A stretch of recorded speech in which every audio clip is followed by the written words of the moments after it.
Thursday, January 9th, 2020 is our parliamentary election, and polling stations open from 8 a.m. until 8 p.m.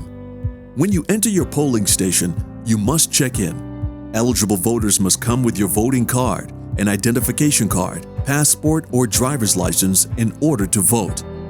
Once verified, the chairman will give you your ballot. The voter goes directly to the voting booth that is not occupied and vote by coloring the white circle with the red pencil in front of the name of the candidate of choice. Use only the red pencil. Vote for only one person. Don't write or draw. If you make a mistake, return to the chairperson and ask for a new ballot. This can only be done once. You are prohibited from selling your vote, using a cell phone, and taking video and photos. When you have finished voting, fold the ballot and proceed to the ballot box where you will insert your ballot. Exercise your right. Go out and vote.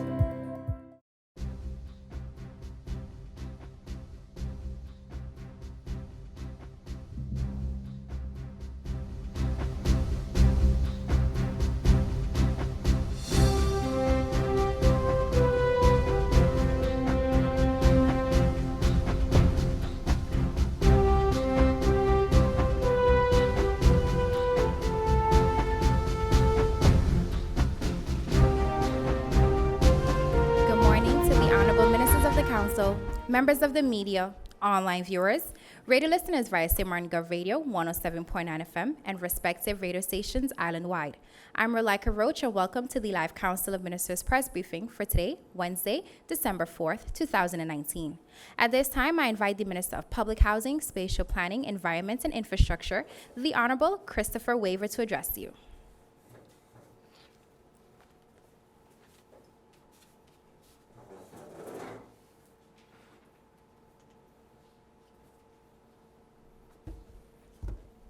Good morning. Thank you, Ms. Roach.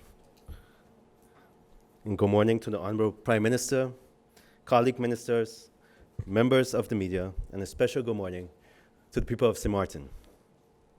I would like to start off with the cleanup campaign, which was launched last Saturday, November 30th, at the government building, with over 250 persons participating in the slogan contest. I would like to congratulate once again Ms. Lisa Freeland, who submitted the winning slogan, "Be part of the solution, reduce your pollution."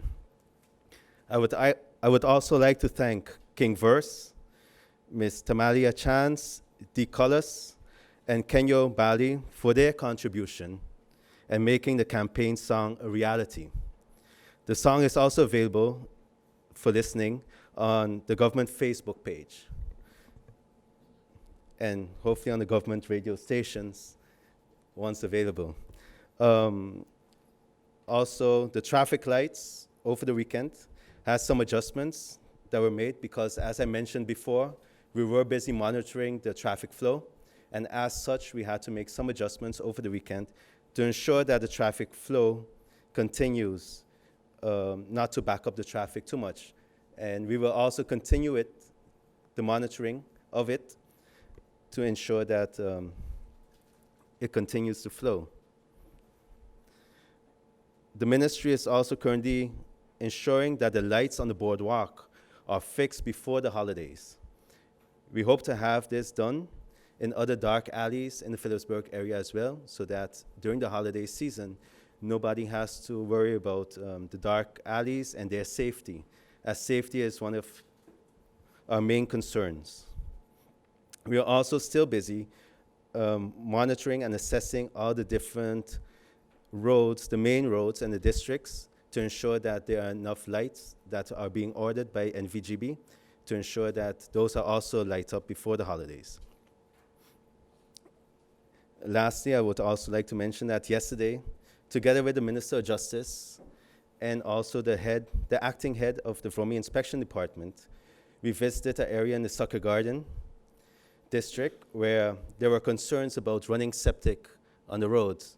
As you know, this is a concern all over the island, and together with the Minister of Justice, I hope to have further dialogue to ensure how we can ensure that this matter can be resolved and we don't have to deal with it again, I think one of the issues is also the fining of these people. Once we catch them, and then the amount of the fine needs to be adjusted. So therefore, in collaboration with the Minister of Justice, I would like to see how we can work together to get this resolved. This also concludes my press briefing for today, and I await any questions for the press. I thank you.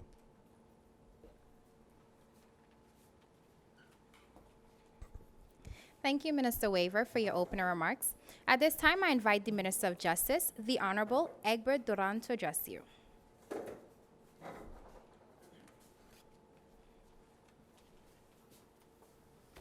Thank you, Ms. Roach.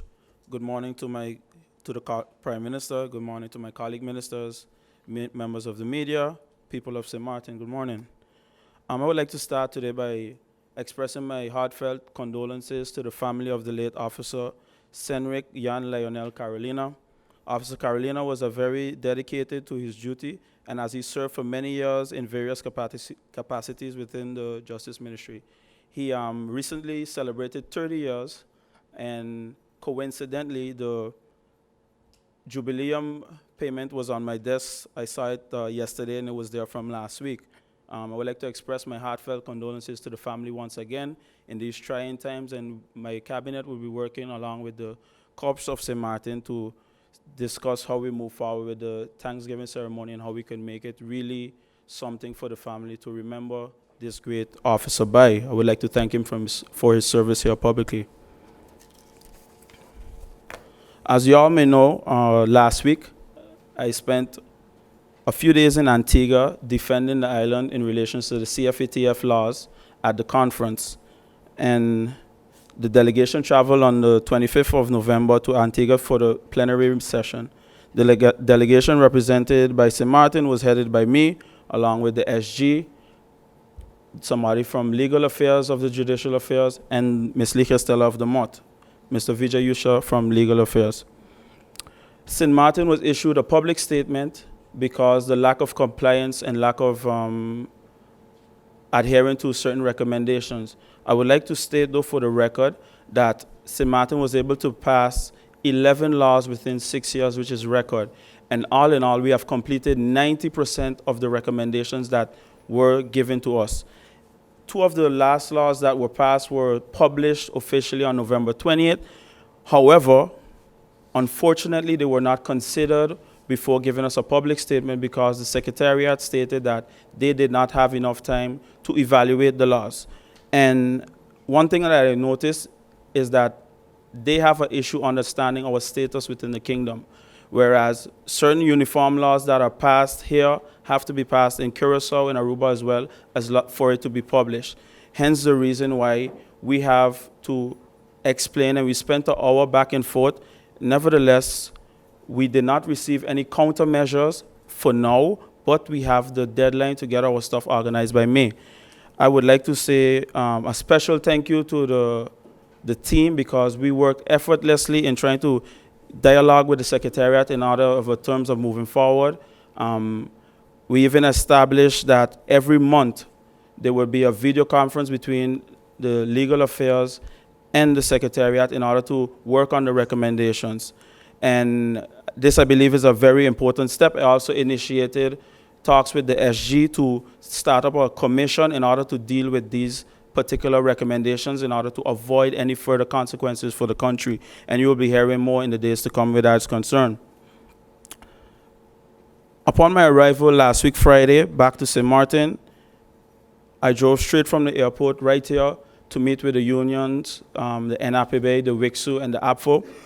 And we discussed the issue that's going on with the payments of the police officers. My colleague mentioned, one of the coalition members mentioned it in Parliament the other day. What was done by the former Minister of Finance/Justice was purely a political stunt with no substance to it. But regardless to the fact, I have always been very vocal about the fact that our law enforcement officers across the board be given what is rightfully due to them. Hence the reason that I am dedicated to work towards it. I even heard out in that meeting that they are under the assumption that it's not a priority for me.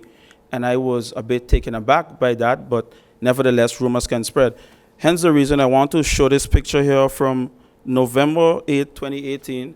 That's me, a member of Parliament, Duran, in the meeting with the union from since then. So this is not new to me. Many individuals might jump on the bandwagon now, but I am fully committed, hence the reason I take my job as Justice Minister very serious in order to get this issue resolved for the police. So rest assured, not only the police, because the immigration officers might feel away, the immigration officers, the police, the prison guards, every single department within the Ministry of Justice has my full attention, so no worries where that is concerned.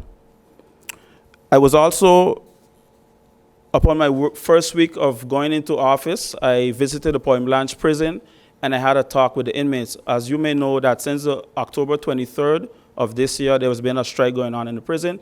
This is the longest strike in the history of St. Martin in terms of the prison. I was able to dialogue with the inmates, reach some sort of common grounds, discuss what they wanted. I relayed this message to the director. I went up on Sunday, hand deliver a letter of commitment from the government in regards to some of the issues that they wanted addressed. We were able to stop the strike. They are now back to work. They had an incident the other day, but that has been resolved in the meanwhile. And I also had a meeting with the staff yesterday. I want to also emphasize and let the staff of the Point Blanche prison know, those that weren't able to make it yesterday, that this has my full attention and you do not have to worry, because whether it be a short interim period, I will spend this time trying to fix what we can fix in the short term. Lastly, I would like to congratulate and wish my replacement Minister of VSR much strength, and also draw reference to a memo that I put together in which she will divulge more into it. We had a meeting as well in terms of points, let's say, for instance, the shelters, the disabled, and different things that I started up, and I got the full commitment from my colleague minister that she will continue with it. And I would also like to address briefly the issue that was taking place and started to live a life of its own in regards to the Dr. J Foundation and the people that live there. There was a letter that was issued to them in order to motivate them to move forward, which the foundation explained as well. And I gave the public my word as then Minister of VSR that nobody will be put on the street, and I maintain that word, and I remain to reiterate the fact that it won't happen. And we will seek solutions as a government to continue and make sure that these things are handled. And that will be all for now, and I thank you. I look forward to the questions. Thank you, Minister Duran, for your opening remarks. At this time, I invite the Minister of Tourism, Economic Affairs, Transport, and Telecommunication, the Honorable Melissa Donsha Arundel, to address you.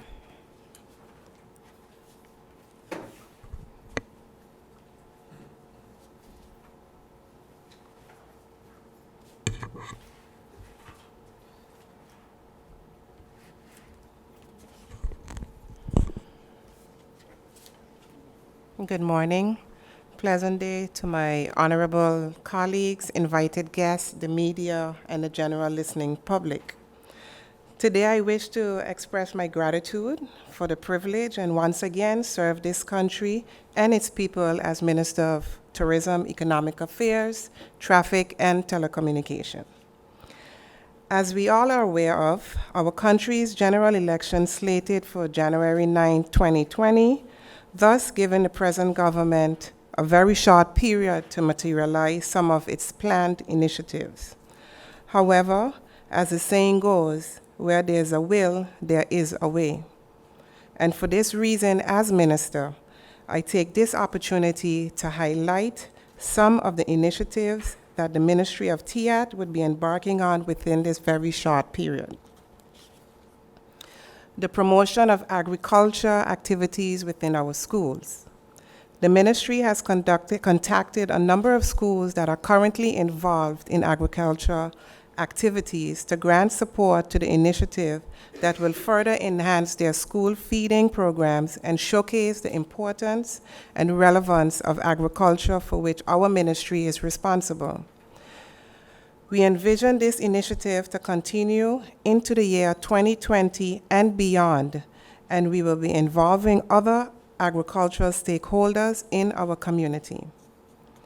Promoting innovation and green initiatives for our SMEs, our small to medium enterprises, the ministry will develop a grant project to support new and existing businesses. This project with a time frame to be defined. Considering the current needs of our SMEs and still to be defined enterprise project under the NRPB, the ministry intends to allocate a sum of 200,000 guilders as a grant to be dispersed on a demand-driven basis to assist at least 20 SMEs businesses. This will be a maximum of 10,000 guilders per business. Of course, these businesses will have to meet certain criteria, which will involve, but not limited to, innovative application, job potential, exporting potential, and minimum impact on environment.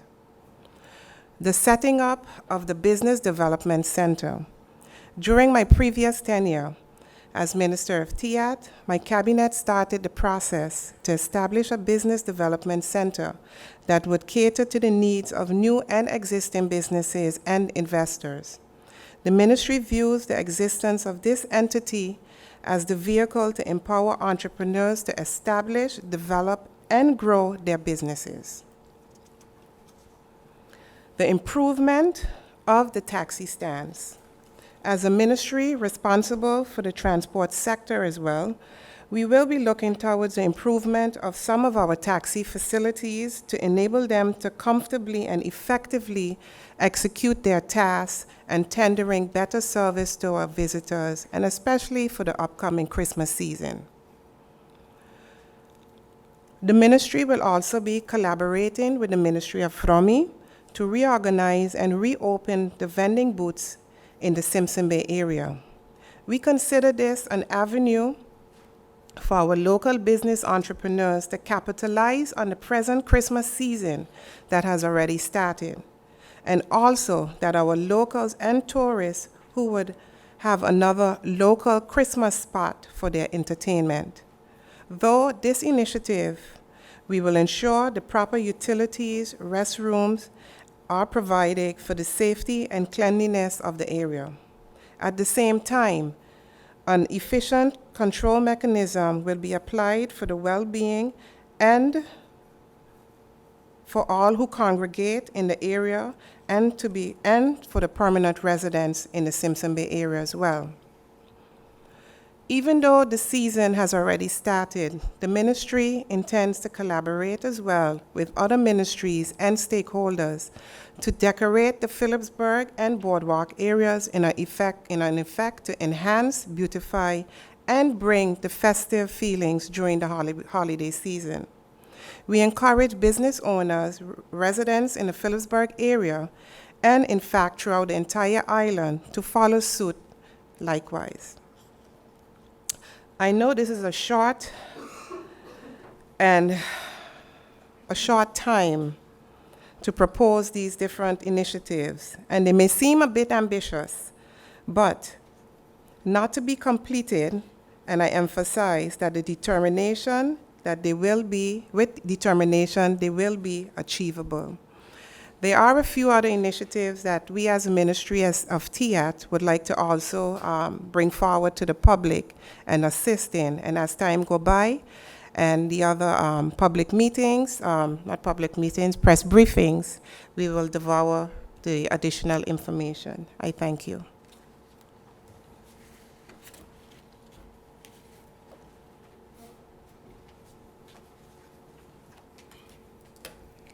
Thank you, Minister Doncher, for your opening remarks. At this time, I invite the Minister of Public Health, Social Development, and Labor, the Honorable Pamela Gordon-Carty, to address you.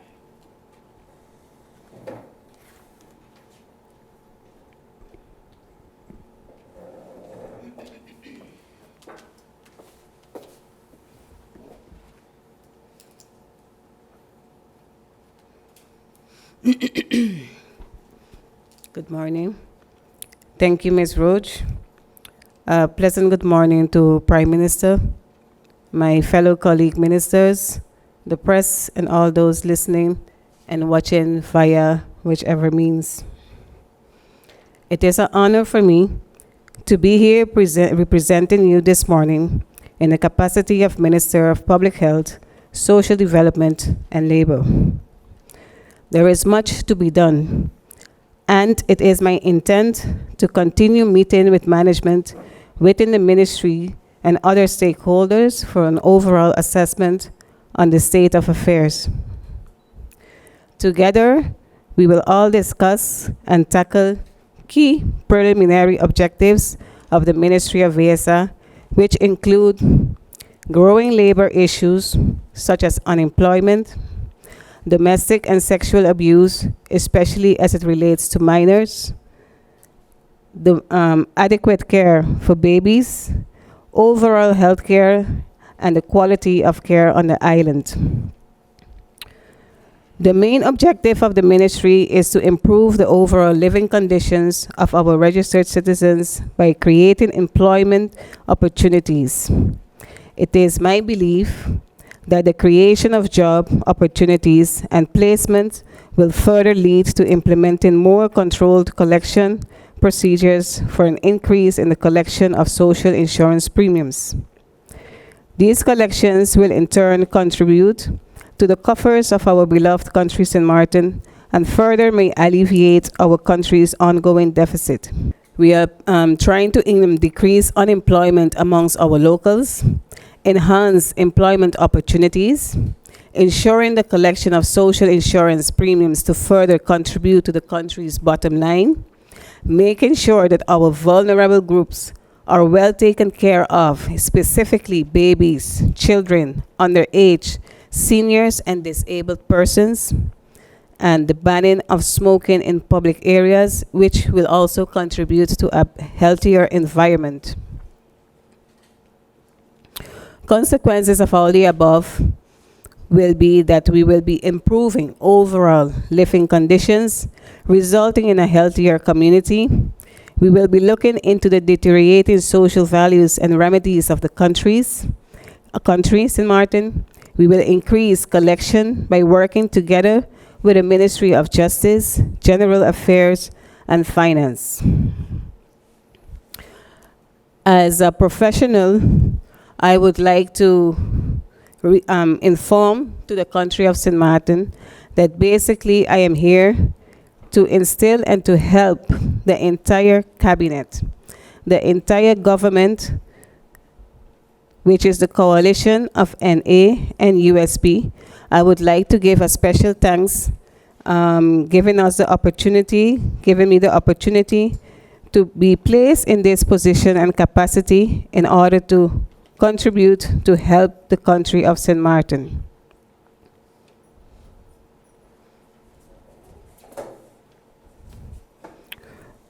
We are not going to reinvent the wheels. We are going to use existing laws, existing policies, existing advices that has been given in order to execute and have the wheel continue rolling.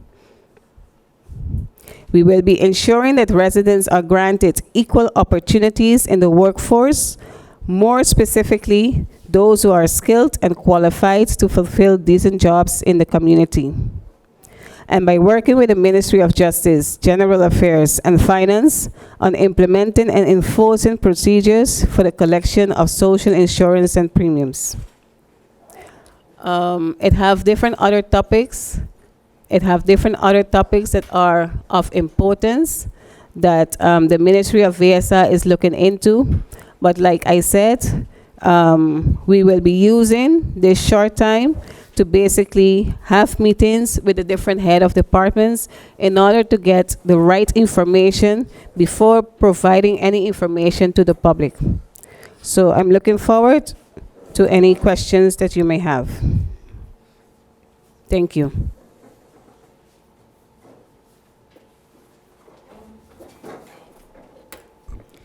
Thank you, Minister Gordon Carty, for your opening remarks. At this time, I invite the Prime Minister and Minister of General Affairs, the Honorable Silveria Jacobs, to address you.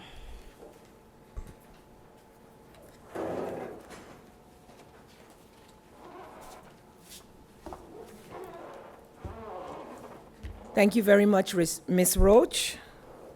colleague ministers, staff, members of the media, people of St. Martin, good morning. It is with great pleasure, and it is actually an honor for me as the Prime Minister of St. Martin to welcome the new female ministers to the Council of Ministers. I am a bit biased. I'm hoping that I can be forgiven for that, but it is the first time that we have had actually 3 female ministers sitting at the same time. And with the movement of members of parliament to the Council of Ministers, we now also have for the first time 4 females in parliament. I think it's a good day for St. Martin to have something like that, and I would like to highlight it as a woman myself, that we remain as professional women, examples to our girls, young women, teenagers, to look up to, aspire to, and in fact, surpass. Of course, we still see inequalities within our society, within the business sectors. We can't really complain too much right now about the political field, but we would like to see, of course, more of our women holding top functions throughout our society. Congratulations and welcome. Due to the absence of our Minister of Finance and ECYS, Education, Culture, Youth and Sports Minister Artwell Irion, I am his replacement, and as replacement, though I don't have much to say about finance at this moment, I must reiterate that due to the passing of the motion in Parliament last Monday, that the Minister of Finance and myself, together with the NRPB and Airport, are making all preparations to be able to finalize arrangements that the financing for the airport can be realized within the shortest possible time. That motion of Parliament was actually one of the last hurdles to be able to move forward, and we are very grateful for the opportunity to have been informed by the NRPB, the airport, and all stakeholders on what these agreements entailed and what was needed to be able to move forward. This is also then good news for St. Martin. As Minister ECYS, in the absence of Minister Irion, I must say that it was also brought to my attention that there is an upsurge in the proliferation of certain types of drugs, especially to the youth, and this is in an edible form. I believe that as a country, it is our responsibility to bring awareness on things that can be a danger to our youth. We are actually having disaster management training sessions, etc., at Maho, started since Monday, and one of the aspects of safety and security for our youth is also being discussed. So therefore, at this time, I would like to inform parents that all manners of drugs can be harmful to your children. As parents, you cannot totally protect them, but you can arm them with information. Please have long sit-down talks as often as possible with your children, teenagers, even young adults on the dangers of the usage of drugs, especially those that are packaged in cute edible lollipops, sweets, cake, and other things that are attractive to the youth. When we were growing up, our parents always said, don't eat from people.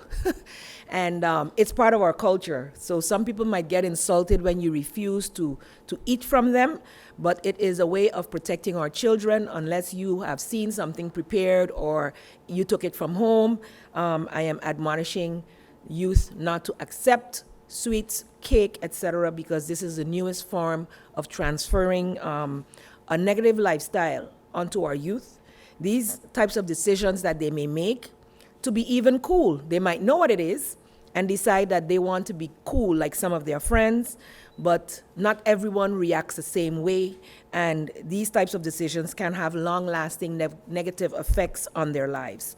As parents, it is our duty to protect our children, and in giving them the information, not shying away from the difficult discussions, we are actually protecting them because they know better. When they take these decisions, it is with their knowledge, and they will then have to face those consequences, even though as parents we'll have to support them. I would like to commend the schools that are actually actively informing parents about some of the dangers out there and promoting ways to be able to mitigate the negative effects of drugs in our society.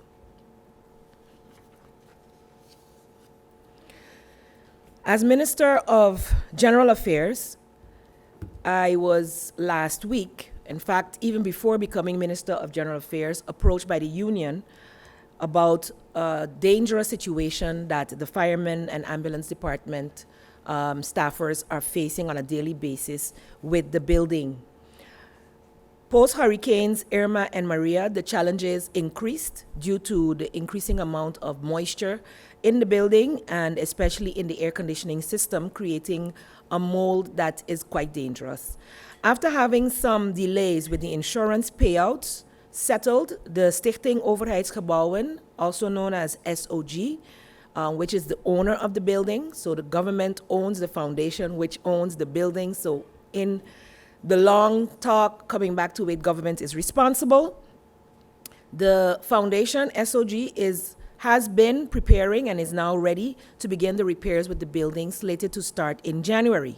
However, seeing the complaints that have come forward and witnessing firsthand on my tour last Thursday or Friday of the facilities, we immediately had an emergency meeting with the relevant stakeholders here at government, which included the SG of the General Affairs, the SOG board members, as well as several other members of the Ministry of General Affairs that does not come to mind at this moment. We were able to come to, the financial controller, which is very important because we must be able to find the monies, as the union was demanding that their workers be removed from the building right away. In the course of this week, we were able to finalize a new location. I'm very happy with the developments. So the fire department will be moving from that building during the course of this week. The trucks that are necessary for emergencies will also be at the new location, and the management team will be located right here in the government building. Also, the ambulance department will be moving as well, and as soon as those arrangements are finalized, this will be done. Some logistic changes have to be made here in the room that we found for the fire department, whereby it is expected that they should be able to move into this building within the next 2 weeks. But the fire department itself, the ones that utilize the building on a 24-hour basis, as you know, the shift are 24 hours and they sleep in.